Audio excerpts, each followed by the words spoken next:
Hey everybody, welcome to Storm Talk. Wave 3 News meteorologist Brian Good here, filling in for Ryan Hoke on this Sunday. Andy Weingarten, by the way, will be in this evening.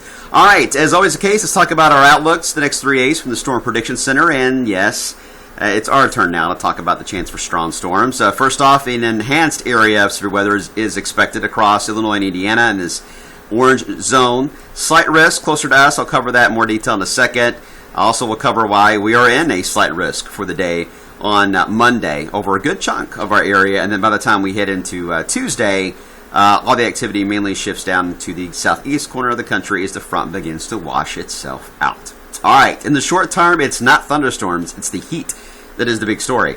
67 right now as of this taping, but later on today, it's just going to get downright hot outside into the 90 to 92 degree range, it looks like. Just a few clouds around. We've had some fog around this morning as well. As the sun comes up in the visible satellite, you can see the fog. If you look carefully, this is kind of a cool shot. You can see the actual rivers and valleys here in the mountains of eastern Kentucky where the fog is at the moment, river fog. Kind of a cool shot there as the sun is coming up. All right, as far as later on today, we're going to be tracking a couple rounds of thunderstorms to our north. Most activity will stay to our north. This first batch is not the main one they're worried about here along I-70.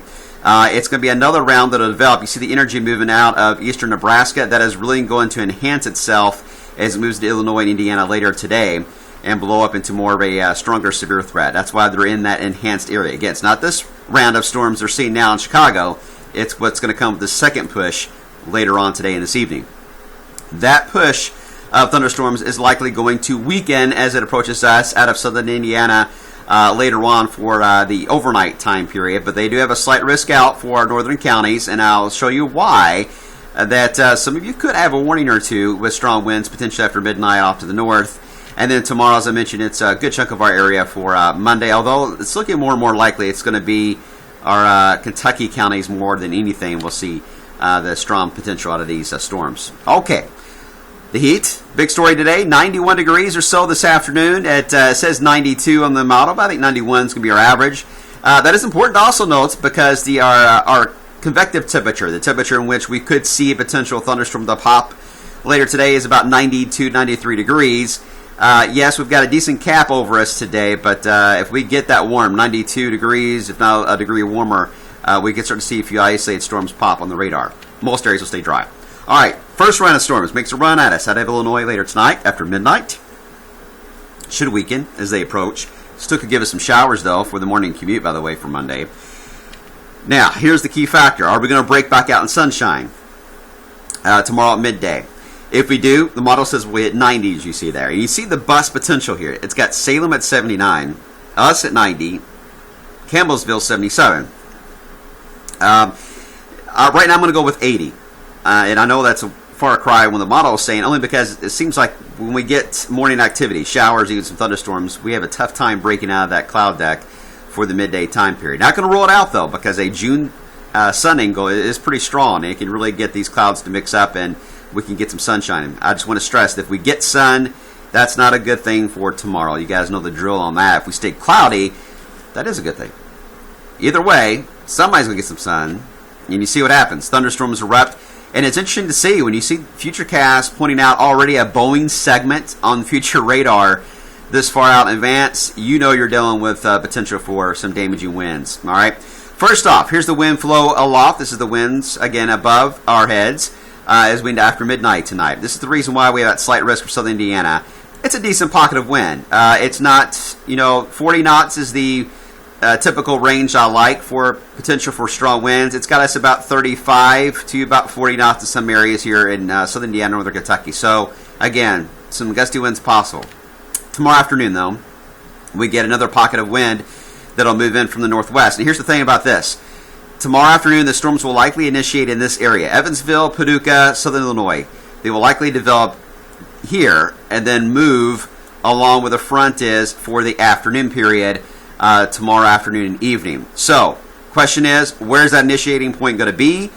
Because that's where we're going to have to track them from the east from that point on. And again, the range could be as far north as central Illinois or southwest Indiana to as far south as Paducah and Hopkinsville could be the initiating point. So somewhere in this range appears to be where the storms will fire and then again head off to the east. All right, as far as instability goes, Capes are high tomorrow, about 3,000. So it's a pretty unstable atmosphere, especially in southern areas of Kentucky. Lesser of an impact across Indiana. The EHI, I put this on Twitter. The EHI is the ability for basically to get some rotating storms. It's got a set of 4. That's pretty high, especially for June. The reason why, though, I think it's if we get any cells that initiate in that spot, wherever that's going to be. Again, it could be Hawkinsville, it could be Evansville. Don't know yet. But wherever they initially develop, there will likely be supercellular and structure. So very isolated cells. It's those cells initially that could rotate and produce a tornado warning. Got to watch that. It won't take long, though, to get them into a line, and then Boeing segments and straight line winds become your issue. Yes, you can get some weak tornadoes that can develop on those Boeing structures on the leading edge, but nothing really strong is expected out of that. Most of the time, it's just straight line winds. If you get a spin up, they're very, very brief. Can trigger a tornado warning for them, but very rarely do they touch down and cause a lot of problems. But the initiating cells that could develop there could produce a couple of tornado warnings. So I don't want you to think that we're not dealing with the chance for tornadoes. There is a chance. It's just not the main chance. The main issue is going to be the straight line winds. And more evidence of that is on our soundings here from the NAM. You can see it's more of a speed share scenario. Most of our winds are out of the west all the way up. So it's mainly just a little bit of speed that's taking place here, about the mid-levels. And again, it's nothing off the charts, but enough of a wind potential here to produce some damaging wind gusts. A lot of Cape here showing up, so it's, again, unstable profile for the afternoon. Initiating time looks to be about 3 or 4 o'clock for them to begin to pop, and it'll take until about sunset to get them out of our area. Here's the sounding, by the way, from Bowling Green. Even more impressive wind shear for speed shear for Bowling Green. So that's why I think our southern counties need to be on alert. Certainly E-Town, heading through Litchfield, Campbellsville, Taylor County, including Campbellsville there, and down to Greene County and Greensburg. Be alert for the potential for some damage and winds out of this system tomorrow. So that could be a major ordeal. Don't want to scare you guys. Just want to make sure everybody is fully aware and that you have plans in place, because some of you may be heading home from work tomorrow when all this mess begins to break out. We'll watch it. Andy will have an update this evening. And we do have another front, by the way, coming in later in the future for next weekend. I'll go in more detail on the blog on that coming up for tomorrow. But for now, that's enough. Let's deal with the heat, and we'll deal with the storms, and we'll deal with what's happening after that later on. Have a good day, and enjoy your Sunday.